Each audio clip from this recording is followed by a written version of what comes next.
Hello, hey, thank you for watching. So I'm gonna make this video as like an impromptu kind of a thing. So a very interesting thought came to mind, and I want to jot it down, so to speak, so I don't forget it. So it has to do with psychology and a little bit about, well, a lot about Captain Marvel and Alita Battle Angel. So let me just preface this by saying I did not grow up, reading comic books. I did not grow up emotionally attached to Marvel comics. So some people might, they might say that's tragic, and I'm sure to some extent it is. But I say that because when I went to go see Captain Marvel, my preferences were neutral, if that makes sense. So I was not disappointed. There is such a thing as expectation hangover, right? Which is when something does not meet your expectations, then you'll get a very real sense of disappointment. And I'm sorry if anybody has experienced that. I'm not trying to be an edgy person, but factually, I did not go in there with any previous existing emotional attachment. So I personally, in my own way, liked Captain Marvel, but it's not for if people who, imagine people who like Captain Marvel, take the reasons that they like the movie, and I do not think myself and these people would share similar reasons as to why this movie's good, or why we think the movie's good. So, and I don't think that I could.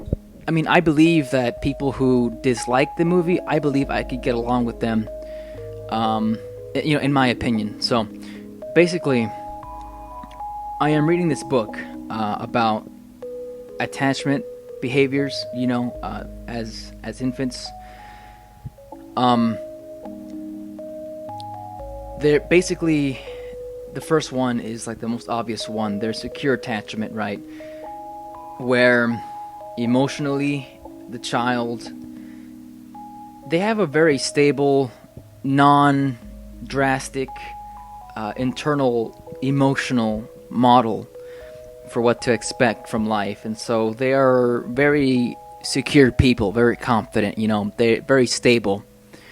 And then we have the ambivalent people who, these people, they have to play up their emotional self-expression. So these are people that grew up with parents that are very, I guess, they're there, but they're very disconnected, and so the child felt as if they had to overplay themselves to get attention. Because like at normal level, in a manner of speaking, at a normal level, they would be ignored, right? So they really amplified themselves to get attention, So that's an example of an ambivalent kind of behavior. And then we have the avoidant types, right? Where these people, for whatever reason, whenever they express themselves, the parent becomes annoyed, or whatever, or they become displeased, or they just walk away. So people like this associate self-expression with being rejected. So these people, they're kind of like a moon almost, right? Where they learn to like suppress themselves. They don't get too close to the attachment figure, because if they get too close, then they can't contain themselves. Like there's all this emotion being bottled up within them, and so if they get too close, they can't handle it, so they stay far away. Now, they don't want to get too far away because they are still attached to the attachment figure, so they don't completely leave, and they can't get too close, so they're kind of like just floating in the middle there.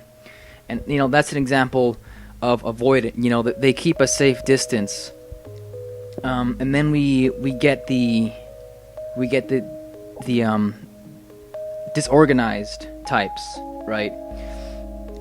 Where these types of people, they associate the attachment figure as both being safe and scary. at the same time, and so they have like a very dynamic kind of a duality, right, in their emotions, where they have to weigh both alternatives, at the same time. But the point is that they associate their attachment figure as both safe and dangerous. And so when I was watching Captain Marvel, one of the things that really jumped out at me was that, so this is a bit of a spoiler alert too, so she has like, you could argue that one of the characters there is acting as a very maternal kind of an image for Captain Marvel, right? And this person is imitated in a way. So like, there's the real maternal figure, and like there's the imitation one where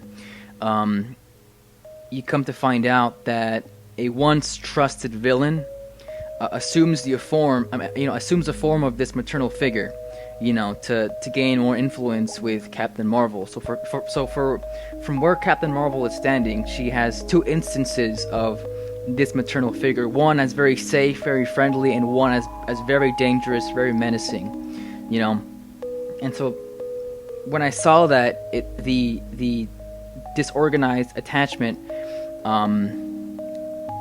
came to mind, and when it comes to ambivalent, when it comes to avoidant, when it comes to disorganized, those are all categorized as an insecure kind of attachment. It's not like a character. I mean, in a way, it is kind of like a flaw, but it's not like an immoral thing. It does not mean you're a bad person. It does not mean you're necessarily weak.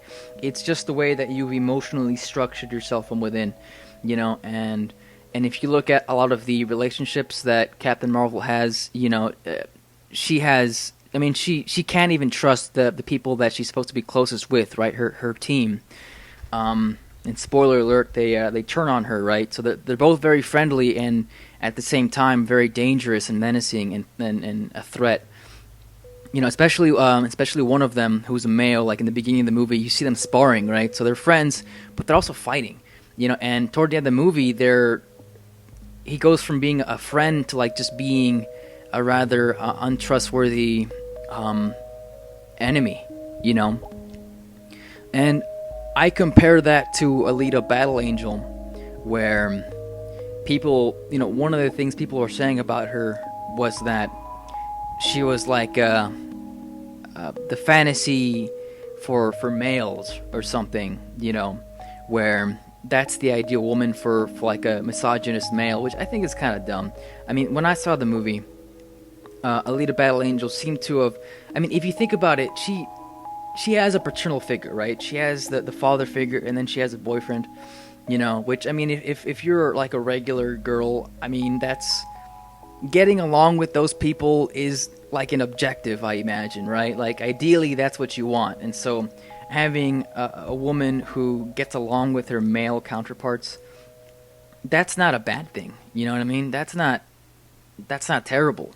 That is not a male fantasy. This is a person who is securely attached to these people, and this is where I get to the point of vulnerability, right? Vulnerability is a very strange thing, where your internal attachment model of behavior, your the way that you've organized yourself emotionally on the inside, you have to be a very secure person to be vulnerable with people, right? Because while you are physically or emotionally vulnerable, like at the same time, you kind of feel safe. You kind of feel certain that this is okay.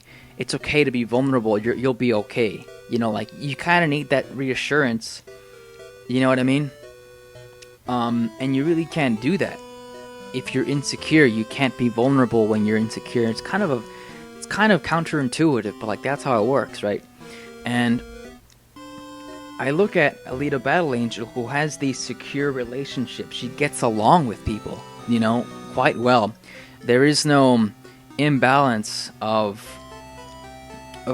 power. I mean, she is objectively very, very, very powerful, and yet she does not talk down to people.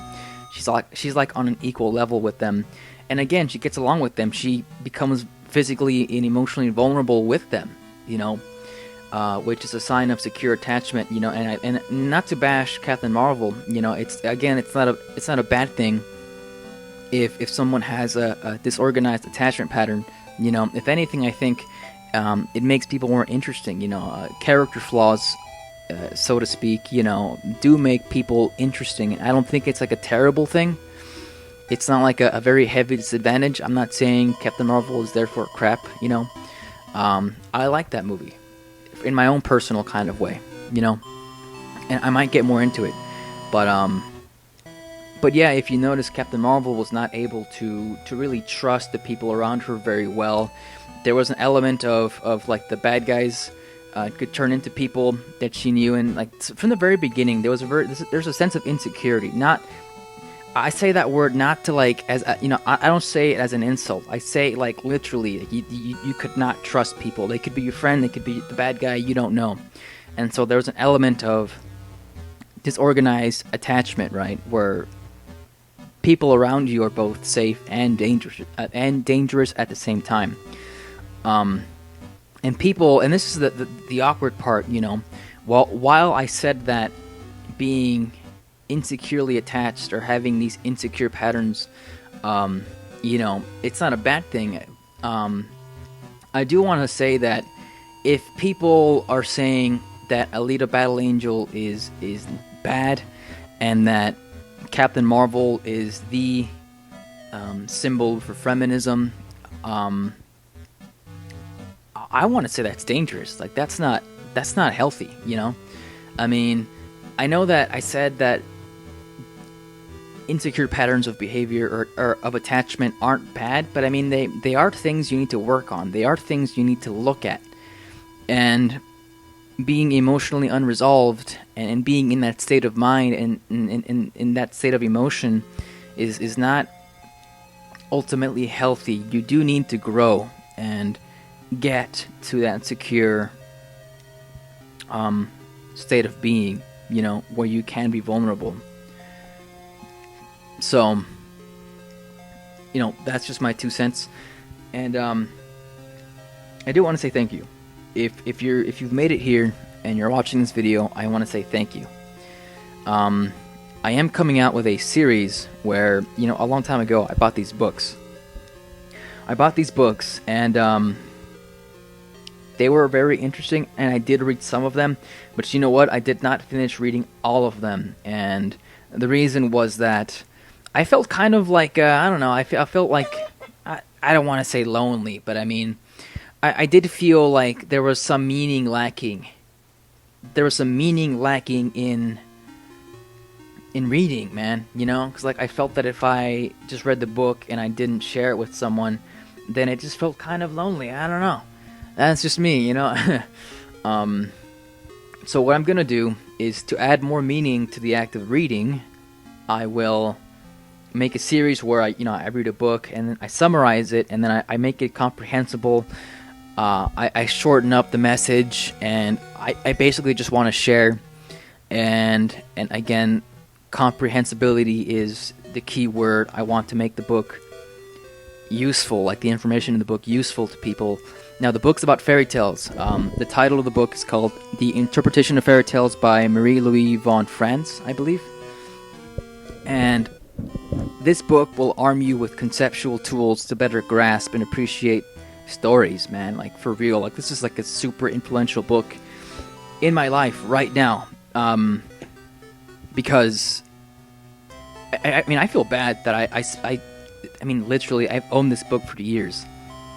No idea what was inside, and it's like blowing my mind, and I do want to summarize that stuff and share it. So please keep an eye out for it, okay?